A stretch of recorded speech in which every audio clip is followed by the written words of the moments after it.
Kwa nani? Mahitaji ni mengi. Ndiyo. Wewe unayejua sirini mwa mwanadamu, unajua wana wako wanahitaji nini. Baba, hatuwezi kuyataja, mahitaji ni mengi. Tunakuonesha hata wenye hawako hapo Bwana, uwe pamoja nao. Unawajua na kuwatambua.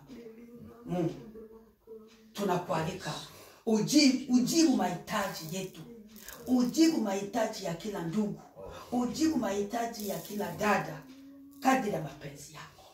Ujibu mahitaji ya kijana wetu mwenye tuko hapa naye ni kameramene. Baba, unajua mahitaji yake. Baba, tena kadri ya mapenzi yako. Tunahitaji uponyaji Mungu. Unajua nini inatusumbua?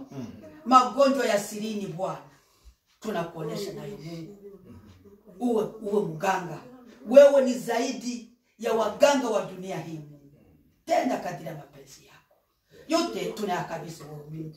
Mungu wa kuitwa na kuitika, ututendee kwa rehema Baba. Kwa kuwa hatustahili. Mungu uwe pamoja nasi. Siku nzima tunaitia mikononi mwako. Utuongoze, utushindie. Tunaishi katika dunia ya uvuguvugu, katika dunia ya shida, ila ni wewe utakayetusimamisha imara. Tunakuomba siku nzima ya leo iwe siku ya baraka, iwe siku ya ushindi. Tunaomba na kushukuru ni katika lile jina takatifu la Bwana na Mwokozi wetu Yesu Kristo. Amen. Ndiyo Mungu Baba, katika jina la Yesu tunashukuru kwa yote ambayo yametendeka mahali hapa siku ya leo. Tunataka kutawanyika sasa Baba. Tunahitaji mkono wako wa rehema utembee na kila mmoja wetu na utufunike kwa damu ya Yesu na utupatie ushindi. Hata ile siku tutakapoonana tena tukusifu na kukuinua wewe.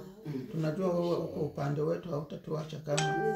Tunajiacha mikononi mwako tukiomba neema ya Bwana wetu Yesu Kristo itawanyike na kila mmoja wetu. Amen. Amen.